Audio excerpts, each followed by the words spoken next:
What's going on, my America Tech team? Okay, so you can see right now that I am working on a 2002 Nissan Xterra, and I am doing a heater core right now. So you just watched me remove the glove box. Now I'm removing the shifter bezel and the center bezel, which is real simple to do. All it is it's Phillips head screws. Now what you're seeing me remove here is the radio. This is a shortcut, but you don't have to remove everything that you see here. Like you saw me move that centerpiece out of the way. You can actually get right back in there to it, take all of the little screws out of the plastic piece that goes through the firewall, take each individual plastic nipple off of the heater core, and then at the very bottom of the heater core, there's a piece of plastic that's going to hinder you from bringing that heater core out to the passenger side without removing the entire dash and the box. Just take a screwdriver and actually chisel that piece out. It's really thin and it just pulls right out the side that you see me doing right now. I just removed it. So right now I'm looking at the hole. Looks perfect. You can't even tell I chiseled that piece out. So right now, switching everything over. I'm about ready to bring back the heater core and lay it on the seat, the new one. So right now I'm just switching everything over from the old one, looking at the old one and making sure I didn't hurt it coming out, making sure the new one's going to be okay going in. There's a new one. You can see there the two nipples hanging off the side. I'm going to go take those nipples off.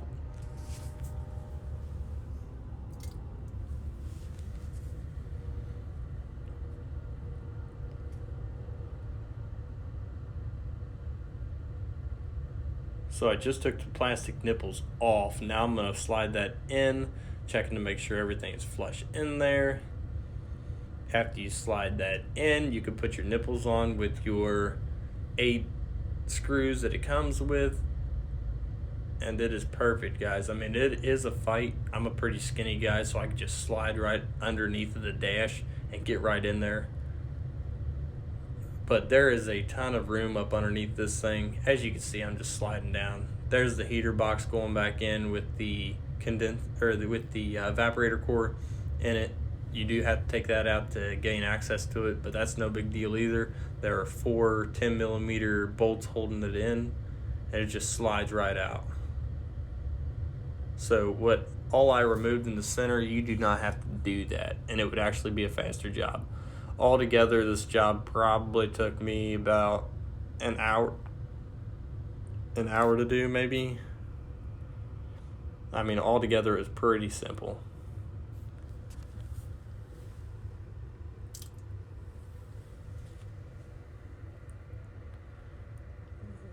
So now we're just bullcrapping in the car, about ready to get everything patched up and cleaned up.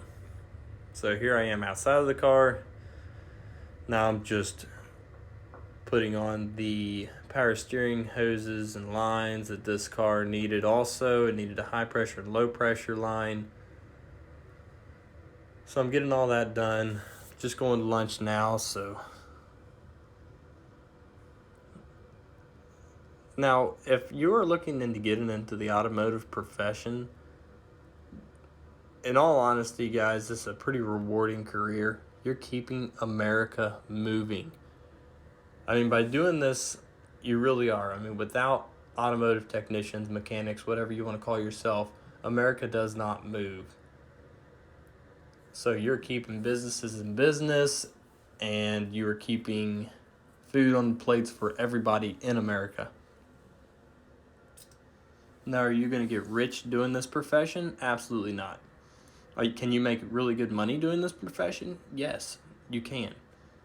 And you could live a very comfortable lifestyle doing this profession. So as you see right there, I just got parts laid on my cart for when I get back. Those are my power steering lines. And if you notice in the right-hand corner, you always have to have that American flag. Got to stay patriotic in the garage.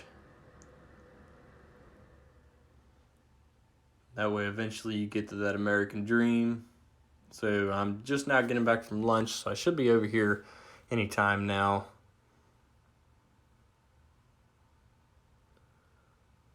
There I am. Okay, I'm going to start doing the power steering lines.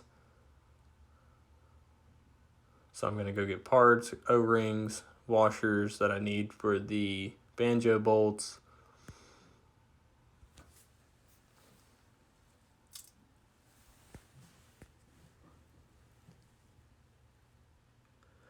Leave in the comments below also what is your favorite snap-on tool that you use every day, because my next video is going to be my favorite snap-on tool review.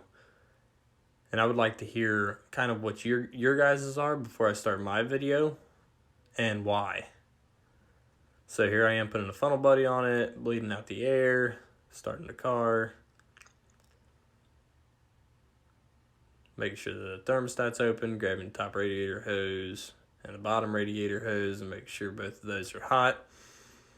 So I'm moving it forward now. I got to get underneath of it to finish putting up my lines.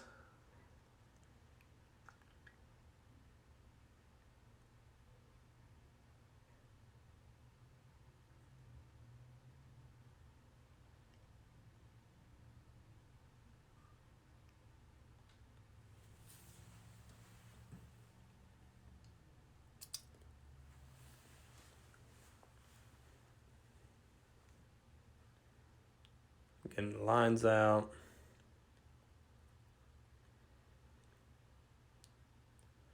Finishing the install process on those. I can't get to one of them, so I gotta call my buddy over there to get underneath of it while I route it.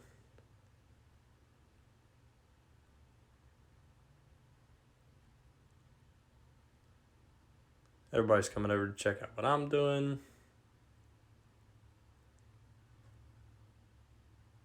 You get that a lot in the shop. Everybody comes over and looks at everybody's stuff and wonders what you're doing. So this job, I'm just patching everything up, putting the skid plate back on, getting it ready to drive.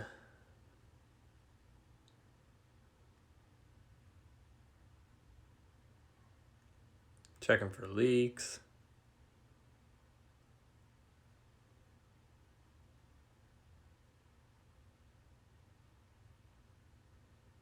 And heading out for a test drive. Now make sure after you put on power steering lines that you do take it to a parking lot and you go through the range of motion on the entire steering system, putting a load on the steering system. That way you can make sure you don't have any leaks after you're done.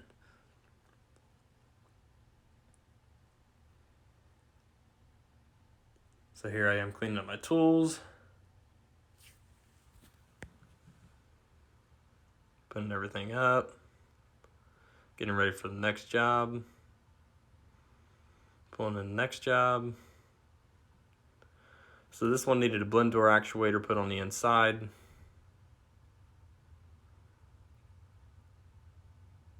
So you'll see me inside of the vehicle quite a bit here, making sure it warms up, making sure it does good.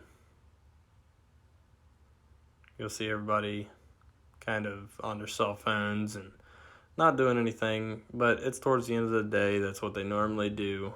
I don't like it, but it is what it is.